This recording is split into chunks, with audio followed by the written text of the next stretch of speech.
Minute to Better Life. Harta dan tahta duniawi berpotensi berhentikan kita untuk mengikuti rancangan dan kehendak yang Tuhan inginkan sebenarnya. Oke?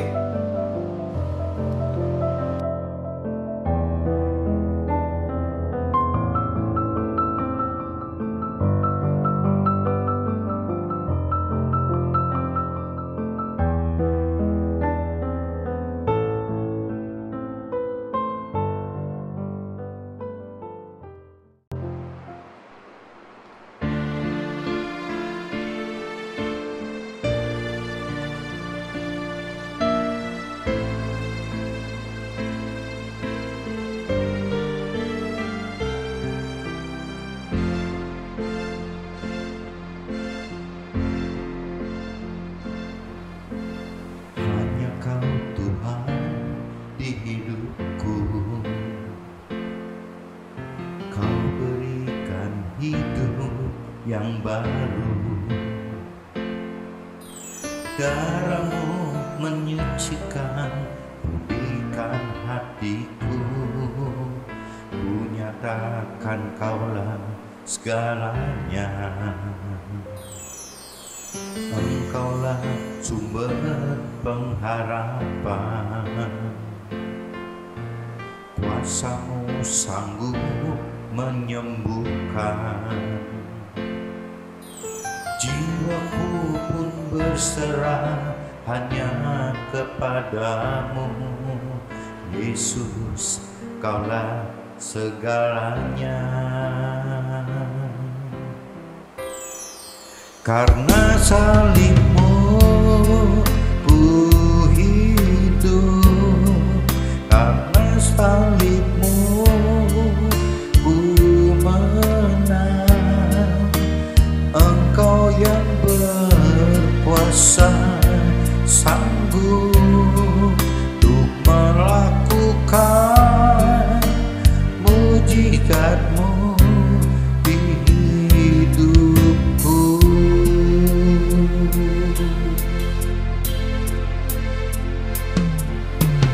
Engkaulah sumber pengharapan.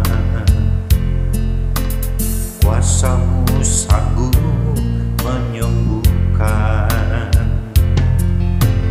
Jiwaku pun berserah hanya kepadamu. Yesus, Kaulah segalanya. Karena salib-Mu ku hidup, karena salib-Mu ku menang. Engkau yang berkuasa sanggup untuk melakukan mujizat-Mu. Karena salib-Mu ku hidup, karena salib-Mu ku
Kembali di MDT Journey Inspiration of Life. Pagi ini saya mau coba sharingkan teman-teman dengan judul ujian cobaan iman tertinggi adalah dengan pertahankan tidak bercerai bagi pasangan suami istri gitu.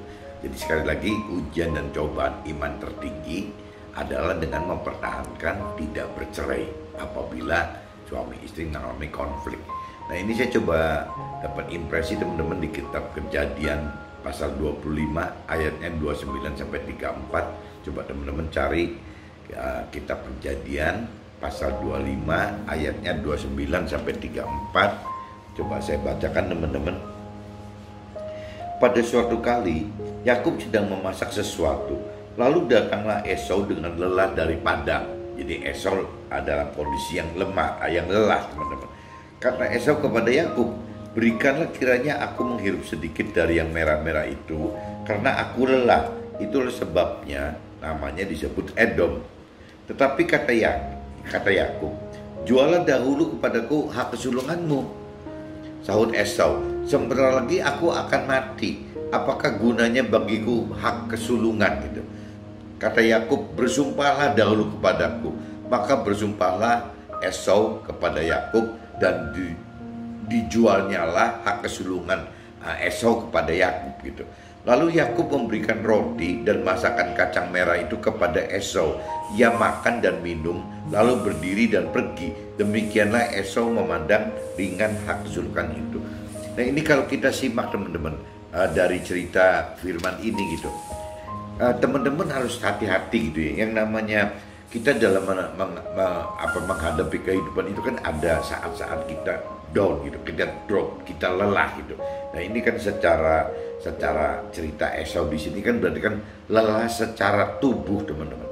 Nah, sedangkan kita saat ini gitu bukan cuman ada di area tubuh saja, kita bisa juga lelah karena tubuh kita. Ya, kita bisa juga lelah karena jiwa kita bisa juga lelah karena roh kita gitu. Nah, masing-masing ini kan berbeda teman-teman. Tapi kalau cerita di Esau dan Yakub ini adalah Esau merasa lelah tubuhnya teman-teman. Nah, waktu si Esau lelah tubuhnya, akhirnya lupa teman-teman dengan apa yang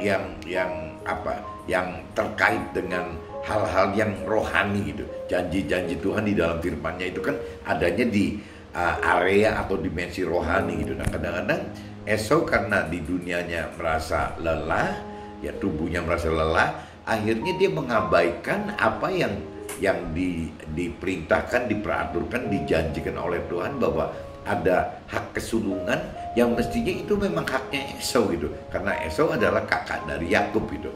Meskipun Esau dan Yakub itu katanya kembar gitu. Jadi ini kembali lagi hak kesulungannya Esau itu diambil oleh Yakub ya untuk dipergunakan oleh Yakub sebagai berkat rohani gitu. Oleh Yakub dianggap ini berkat rohani. Oleh Esau karena ya dia tidak terlalu gubris ya, tidak terlalu percaya, tidak terlalu jadi mementingkan hal-hal yang sifatnya rohani, ya akhirnya dia lebih milih yang duniawi. Yang duniawi ya nggak ada salahnya, hak kesulungan cuma dikatakan begitu saja, dia mendapat roti dan sop kacang merah itu gitu. Jadi ceritanya gitu teman. Tapi kalau yang saya perlu ingatkan pagi ini bahwa yang namanya kelelahan menjalani kehidupan itu tidak cuma ada di area tubuh, tapi juga bisa jiwa dan roh. Nah, ini nanti saya ceritakan di sharing yang lebih terkait dengan apa yang terjadi dengan saya gitu. Itu saya sudah bacakan kitab Kejadian 25, kitab Kejadian pasal 25 ayatnya 29 sampai 34 saya sudah bacakan. Nah, sekarang saya kaitkan dengan impresi di kitab Maleki teman-teman. Kitab Maleki 2. Coba teman-teman cari kitab Maleki 2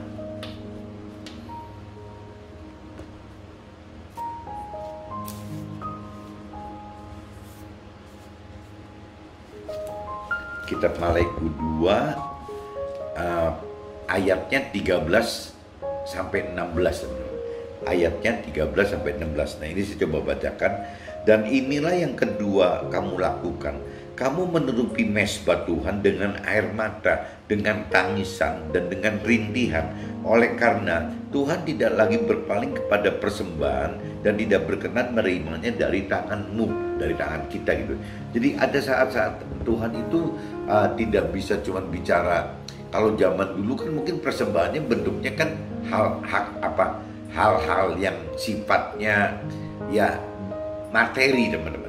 Jadi misalnya apa, sayur ya, mungkin buah ya, mungkin biji-bijian, atau mungkin juga ya hewan gitu ya, ya semacam begitu gitu, persembahan seperti itu. Tapi ada saatnya Tuhan juga tidak memerlukan hal-hal seperti itu, teman-teman. Tuhan itu lebih mengharapkan persembahan yang dari kita itu dari pribadi kita, yang berupa misalnya hati yang hancur, yang air mata gitu, yang begitu-begitu. Tuhan itu kadang-kadang mengharapkan persembahan kita yang semacam itu, yang Tuhan anggap lebih berarti gitu, karena memang dari hati kita. Dan sedangkan Tuhan kan lebih bicara dari hati gitu, daripada hal-hal yang sifatnya persembahan yang kaitannya duniawi atau materi gitu. Jadi Tuhan seperti itu. Dan kamu bertanya, oleh karena apa? Oleh sebab Tuhan telah menjadi saksi antara kita dengan istri masa muda kita, yang kepadanya kita telah tidak setia, padahal dialah teman teman sekutu kita dan istri seperjanjian kita gitu. Jadi ceritanya ini kaitannya urusan karena ada perpisahan antara suami istri gitu. Jadi akhirnya Tuhan seperti itu. Jadi Tuhan tegur seolah-olah tidak cuma cukup bahwa sampai perceraian antara suami istri itu hanya dibayar dengan berkat-berkat duniawi atau rohani. Jangan-jangan orang dunia banyak begitu, teman-teman. Atau kita orang yang ngaku percaya pun masih melakukan begitu. Jadi kita lebih mudah memilih perceraian. Mungkin yang penting aktivitinya di tempat ibadahnya masih kencang, mungkin masih jadi donatur yang tetap, yang besar, yang banyak gitu.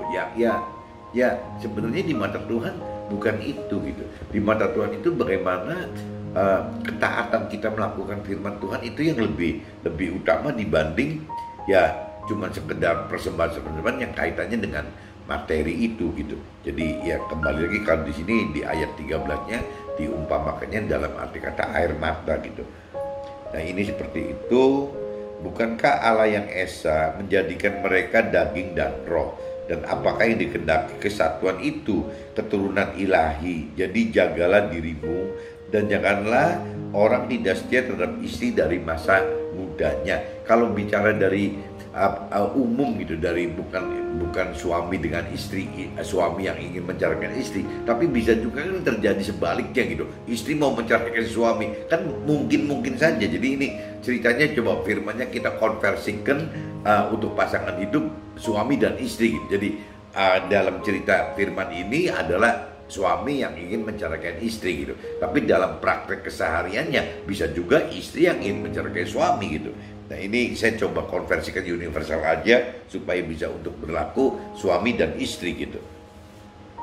Sebab Tuhan membenci perceraian, firman Tuhan Allah Israel, juga orang yang menutupi pakaiannya dengan kekerasan, firman Tuhan semesta alam. Maka jagalah dirimu dan janganlah berkhianat. Jadi Tuhan pengen sekali kita itu tidak bercerai karena waktu pernikahan, waktu kita disatukan sebagai suami istri kan diikat di dalam Tuhan gitu, di dalam nama Tuhan, di dalam Tuhan gitu.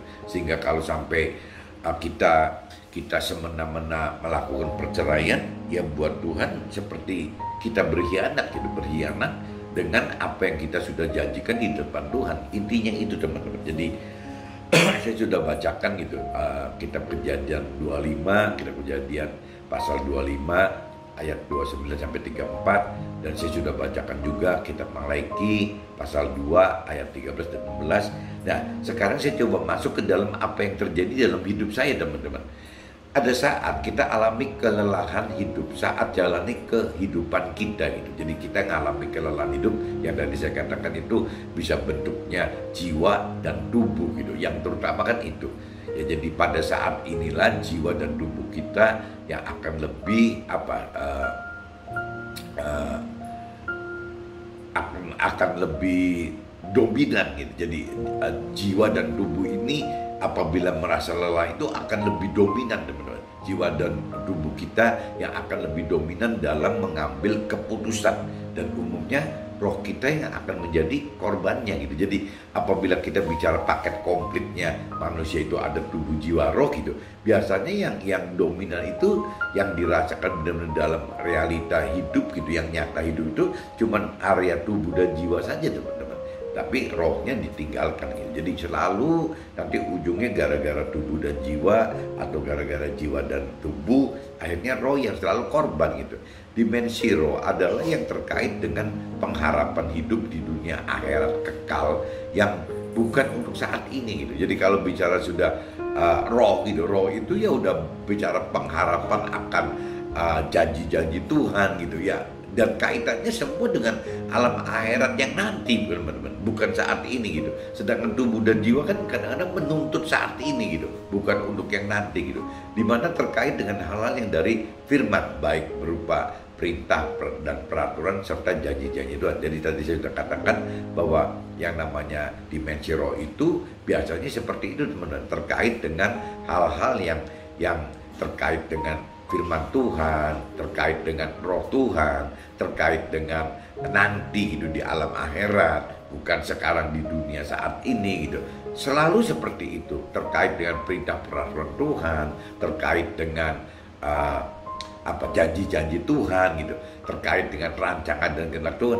Jadi roh itu seolah-olah dianggap oleh kita sebagai orang dunia gitu, yang hidup di dunia ini ya satu hal yang tidak nyata, teman-teman, tidak nyata dan untuk nanti gitu, bukan sekarang. Jadi yang lebih vital itu tubuh dan jiwanya. Umumnya orang seperti itu, teman-teman.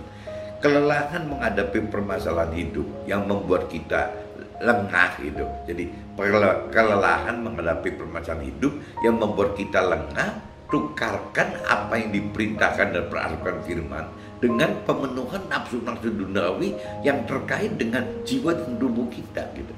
Bahwa hal tersebut dari di mana hal tersebut akan mengorbankan roh kita terhadap janji-janji Tuhan yang difirmannya gitu. Jadi yang tadi dikatakan itu seolah-olah ya karena kita lelah gitu, lelah, kesel, lelah, capek gitu menghadapi permasalahan hidup.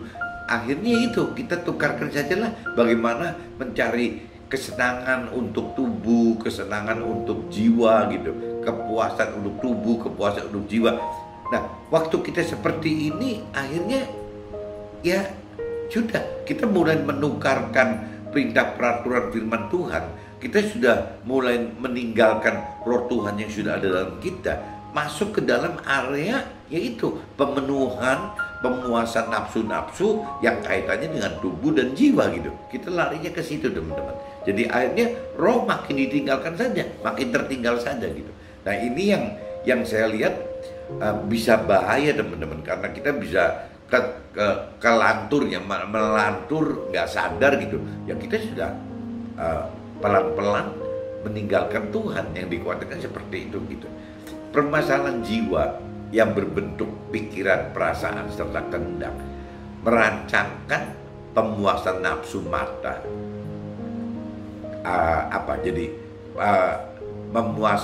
pemuasan nafsu mata, kesenangan sesaat yang makin akan menyesatkan dari damai sejahtera makin jauh gitu. Jadi untuk memenuhi jiwa gitu, permasalahan jiwa itu kan ada di pikiran, perasaan dan kehendak, teman-teman. Nah, biasanya hal-hal yang kaitan dengan jiwa ini yang berbentuk pikiran, perasaan dan kehendak itu ya biasanya terkait dengan mata, karena kita bisa melihat gitu.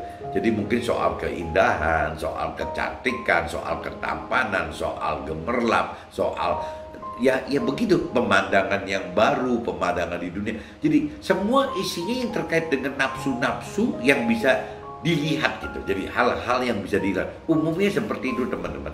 Ya, ini biasanya kita akan mencari kompensasi. Bagaimana caranya kita mencari kesenangan-kesenangan yang untuk mata gitu, untuk yang bisa dilihat itu ya dalam bentuk-bentuk yang tadi gitu. Jadi bagaimana kita membentuk satu community, misalnya kalau yang yang laki-laki misalnya perginya dengan teman-teman laki-lakinya, nanti yang ibu-ibu pergi dengan teman-teman ibu-ibunya gitu. Ya akhirnya mereka mencari kesenangan masing-masing, teman-teman. Jadi bisa makin jauh gitu hubungan kita dengan keluarga, hubungan kita dengan pasangan, dengan anak-anak itu makin jauh ya karena kita kelelahan gitu, kelelahan menghadapi jiwa kita, kelelahan menghadapi pikiran perasaan kita dan kehendak kita, sehingga akhirnya karena ada ketidakakuran dengan pasangan, akhirnya masing-masing mencari solusi sendiri. Ya mungkin yang suaminya ya ikut kelompok teman-teman suaminya, mungkin motor-motoran, mungkin berburu, mungkin pergi mancing gitu. Nah, sedangkan pihak istrinya ya kelompok dengan ibu-ibu yang ngerumpi, yang bikin arisan, yang bikin mungkin olahraga bersama, mungkin ya tur tamasya bersama, ya seperti itu. Nah, tapi tanpa disadari, akhirnya hubungan si suami dan istri makin renggang, makin jauh, makin nggak keruan gitu. Nah, ini cerita yang negatifnya gitu ya. Tapi bisa juga terjadi misalnya karena soal kesibukan kerja juga, teman-teman. Jadi misalnya si istri misalnya atau si suami ya masih terlalu duniawi sehingga hidup itu all out untuk kepentingan duniawi. Hidup itu all out hanya untuk kepentingan karir gitu, untuk usaha gitu.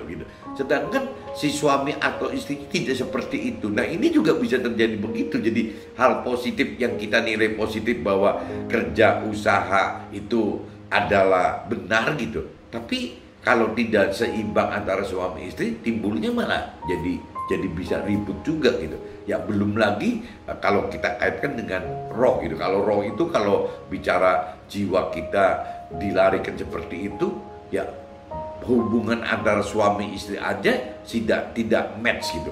Bagaimana hubungan suami istri dengan Tuhan gitu, bisa makin jauh gitu. Lain ceritanya kalau yang satu gitu, suami atau istrinya memang sedang mencari Tuhan habis-habisan, sedangkan dari pihak yang pasangannya misalnya tidak mencari Tuhan habis-habisan. Nah, ini cerita seperti ini kan banyak teman-teman di toko-toko kitab suci gitu. Contohnya kayak cerita Nabi Ayub, yang Nabi Ayub benar-benar habis-habisan mencari Tuhan, tapi ternyata istrinya tidak gitu. Ya Raja Daud juga sama gitu, mati-mati mencari Tuhan, tapi istrinya, salah satu istrinya si Mikal gitu, itu juga malah benci gitu melihat Daud seperti itu gitu. Jadi memang susah, teman-teman. Ini bagaimana yang namanya pasangan suami istri itu Tuhan tidak menghendaki bercerai, tapi mesti satu terus gitu. Sedangkan ini kan dua pribadi yang disatukan, jadi masing-masing beda. Nah, yang tadi saya kategorikan, kalau dua-duanya melakukan kompensasi dalam bentuk negatif, ya makin konyol gitu. Tapi kalaupun misalnya salah satu melakukan bentuk yang positif gitu, itu pun juga ya kalau bertentangan, ya juga akan hasilnya ya akan timbul permasalahan, teman-teman. Jadi mestinya memang yang terbaik itu suami istri itu bersatu gitu. Bagaimana caranya untuk bisa ya waktu kita mencari pemuasan nafsu jiwa ya bareng-bareng gitu. Waktu kita nyari Tuhan ya bareng-bareng. Waktu kita mencari kesibukan di aktiviti karir atau usaha kita ya harus bareng-bareng. Yang terbaik seperti itu, teman-teman. Tapi kenyataannya kan tidak semudah itu. Tapi juga bisa juga karena situasi kondisi ketidakakuran tersebut bisa juga Tuhan ciptakan, ya maksudnya untuk menaikkan level iman dari si suami atau istri tersebut. Bisa, teman-teman, Tuhan datangkan permasalahan lewat kejadian seperti ini gitu. Mudah-mudahan kita masuk dalam kategori itu, teman, lebih baik gitu, lebih benar gitu. Nah, bisa juga permasalahan itu bukan timbul dari jiwa, tapi dari tubuh gitu. Nah, kalau permasalahan yang dari tubuh, biasanya bentuknya itu kan mencari kenikmatan dong. Ya urusan makan, urusan minum, mungkin juga urusan pemuasan nafsu badani gitu. Itu yang namanya permasalahan tubuh itu bisa seperti itu, teman-teman. Jadi kompensasinya seperti itu gitu. Jadi mencari terus kuliner, mencari makanan, minuman yang enak-enak, yang baru gitu. Terus begitu, mencari pemuasan nafsu badani gitu. Ya bisa seperti itu, teman. Nah, tapi kan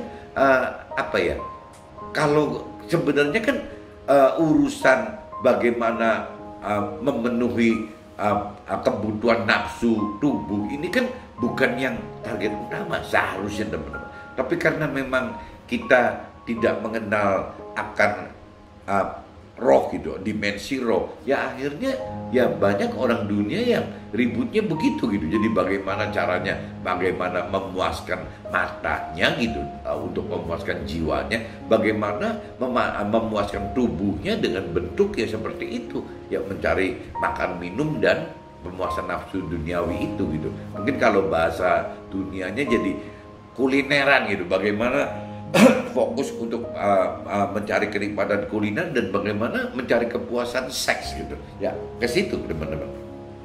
Nah, dari permasalahan jiwa dan tubuh yang terberat gitu, kalau saya pelajari gitu, dari permasalahan jiwa dan tubuh yang terberat itu adalah perihal pemuasan nafsu badani gitu teman.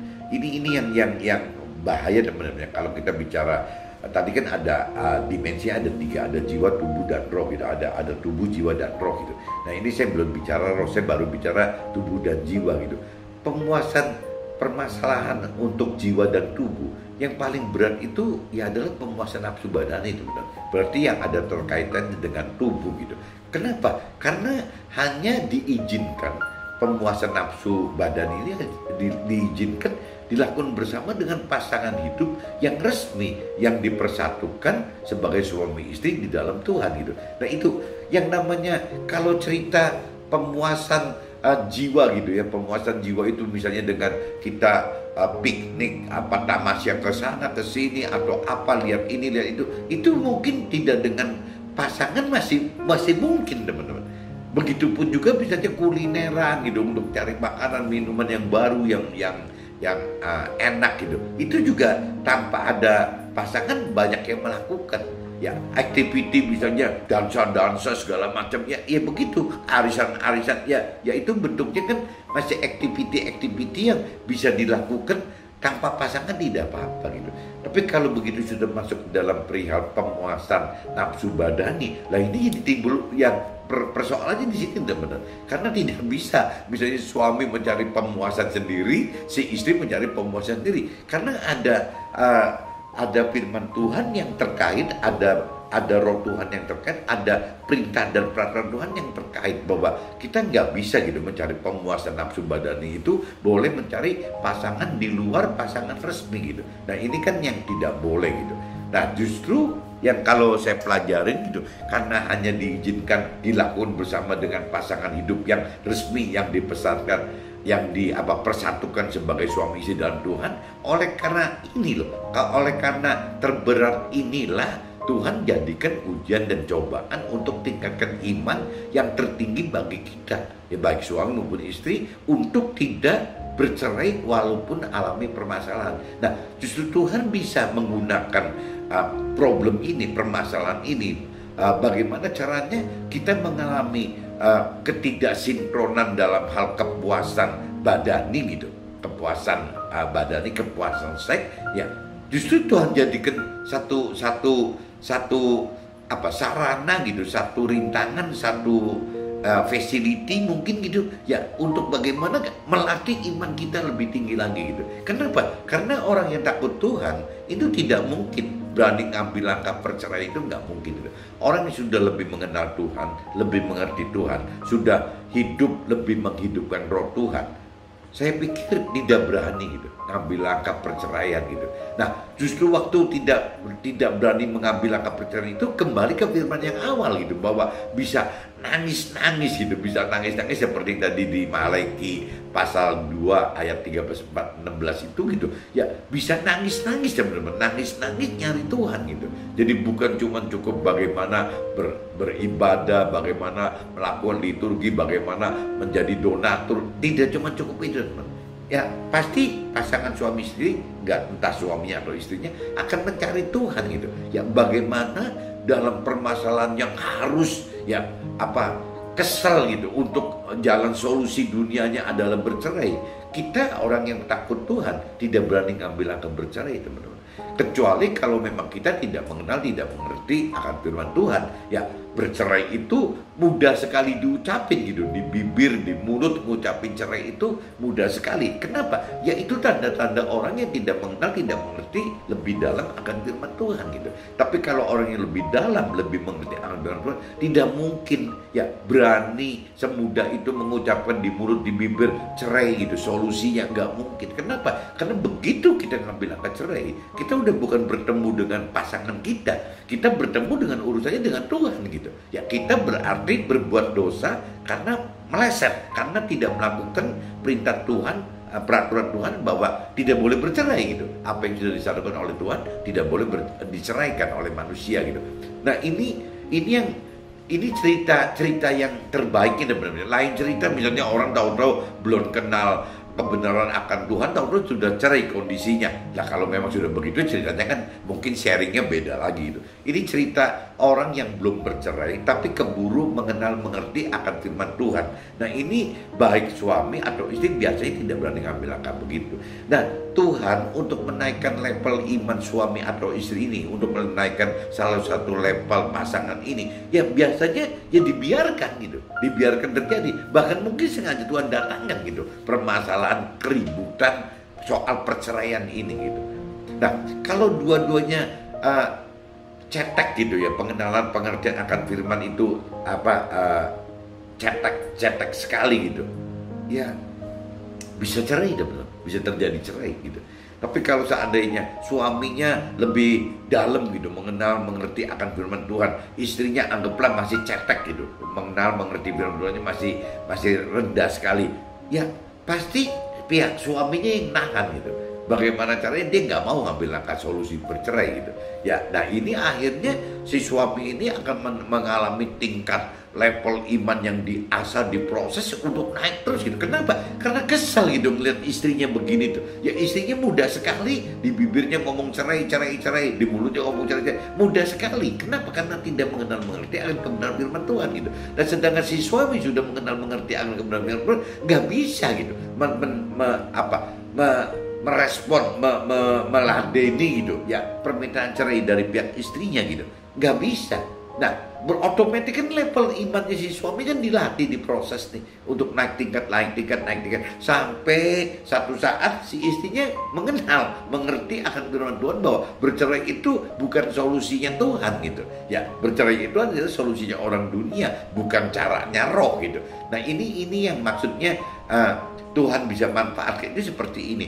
Ini kan saya cerita bisa juga terbalik teman-teman. Saya cerita dari suami ke istri gitu. Tapi bisa juga misalnya istrinya yang sudah benar-benar mengenal lebih dalam, mengenal mengerti akan firman Tuhan gitu. Suaminya tidak. Ya, si suami akan mudah sekali ngomong cerai-cerai aja di mulut, di bibir akan selalu ngomongnya cerai gitu. Nah, tapi si istri karena sudah mengenal lebih mengerti akan firman Tuhan, si istri kan nggak berani teman-teman.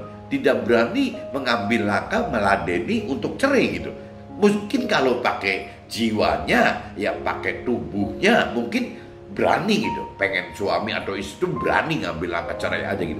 Tapi kalau sudah mengenal dunia rohani yang lebih dalam gitu, sudah dewasa rohani, rasanya si istri pun tidak berani ngambil langkah cerai gitu. Meskipun dalam keseharian hidupnya benar-benar merasa menderita, benar-benar merasa tidak enak sekali gitu dan hidup dengan suami yang ini. Nah, tapi si suami juga sama, tidak enak sekali gitu hidup dengan istri yang ini.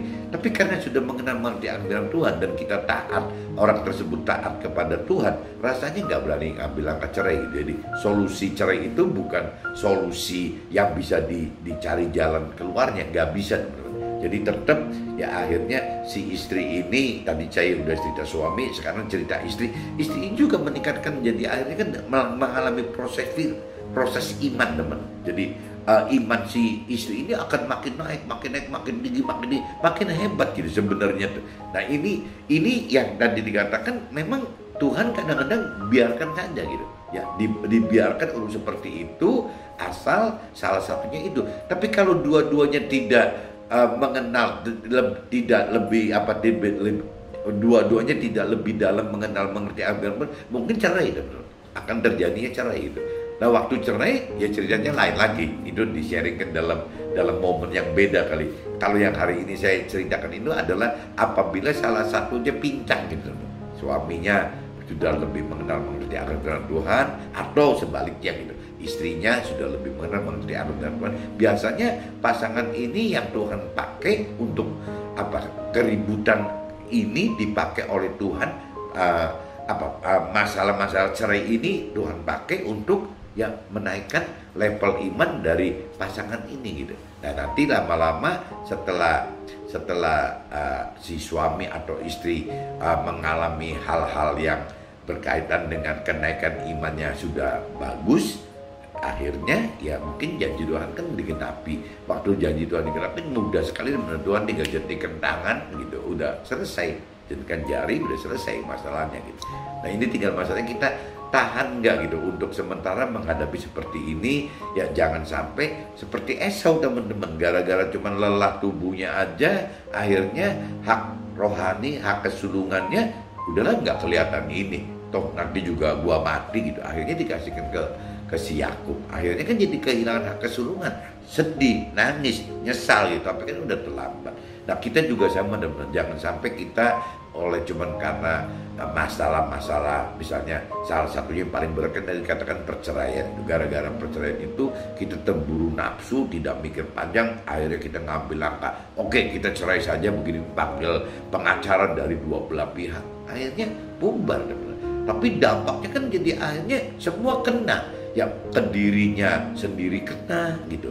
Boleh aja sementara yang satu dapat pasangan baru, satu dapat pasangan baru, tapi kan tidak menjamin pasangan baru itu akan bisa berlanjut seperti pasangan lama, bisa juga pengulangan lagi kan. Nah, belum lagi dampak ke anak-anak teman-teman, dampak ke anak-anak waktu orang tuanya bercerai itu kan kasihan sekali teman-teman. Secara psikologi kan kejiwaannya kan bisa kepukul gitu. Nah, takutnya juga kejiwaannya kepukul, akhirnya kompensasi dalam bentuk pemuasan nafsu tubuh gitu. Jadi akhirnya anak-anak kacau semua. Nah, ujung-ujungnya ya jiwanya rusak, tubuhnya rusak. Ya bagaimana Tuhan mau teman-teman anak-anak kita mau mencari Tuhan gitu. Tuhan kan ada di area dimensi roh gitu. Nah, ini kalau sampai tubuh jiwanya rusak ya susah untuk masuk ke sini teman-teman. Kecuali kalau memang Tuhan ada rencana gitu, ya bisa-bisa saja. Jadi intinya gitu teman-teman, ini saya coba catat begitu.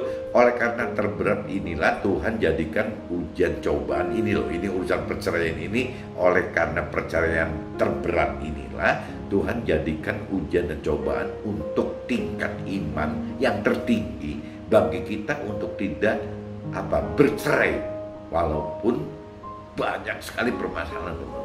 Ya ini ujian cobaan hidup yang paling berat bagi pasangan suami istri seperti ini teman-teman. Nah, mudah-mudahan dari cerita ini teman-teman intinya gitu. Jadi kalau memang udah ceritanya ribut pasangan gitu, suami dengan istri, istri dengan suami, ya itu cuman positif thinkingnya gitu, pemikiran positifnya. Ya ini ujian dan cobaan yang kita harus akan alami. Ya demi apa? Demi untuk meningkatkan iman di level yang tinggi gitu. Nah, dengan timbul permasalahan perceraian seperti ini gitu, itu satu. Kedua, jangan keburu nafsu. Apabila kita sedang mengalami konflik perceraian seperti, jangan terlalu mudah mengucapkan perceraian gitu, karena perceraian itu tidak dihendaki Tuhan. Bahkan Tuhan katakan apabila kita maksa melakukan perceraian itu seperti berkhianat ke Tuhan. Kenapa berkhianat? Karena waktu kita nikah dipersatukan dalam nama Tuhan gitu, di dalam Tuhan. Nah, sekarang kita seenak-enaknya sebelum cerai itu kan seperti dikhianati Tuhan. Nah, Tuhan nggak mau gitu. Yang ketiga, dampak untuk bukan cuma ke kita, bagaimana dampak untuk anak-anak kita gitu. Itu kan juga jadi kacau semua kalau kita nggak egois, kalau suami nggak egois, istri nggak egois, ya bagaimana sih anak-anaknya gitu ya supaya bisa begitu. Nah, sekarang bagaimana caranya menyatukan suami istri dan anak-anak bisa bersatu? Gak ada cara lain teman-teman. Satu pegangannya harus pegang firman Tuhan yang sama gitu. Waktu kita pegang firman Tuhan yang sama, suami istri dan anak-anak itu pasti akur teman-teman, karena parameternya ada gitu ya, bahwa aturan mainnya ini loh ya, yang dicantum perintah peraturan di dalam firman Tuhan itu adalah aturan main dalam seluruh keluarga itu gitu. Selesai. Nah, bukan cuma satu keluarga teman-teman. Apabila kita bicara satu keluarga kecil gitu ya, ada apa, jadi ada mertua, ada apa. Kalau memang satu pegangan gitu, satu pegangan yang firman Tuhan, rasanya juga bersatu. Jadi keluarga besar kita juga sama dong. Apabila semua keluarga besar kita pegangannya firman Tuhan, itu juga bersatu. Di seluruh dunia juga bisa begitu dong. Apabila masing-masing pegang firman Tuhan gitu, aturan Tuhan, rasanya semua juga bisa bersatu, asal mengartikan firman Tuhannya benar, teman-teman. Nah, ini butuh apa?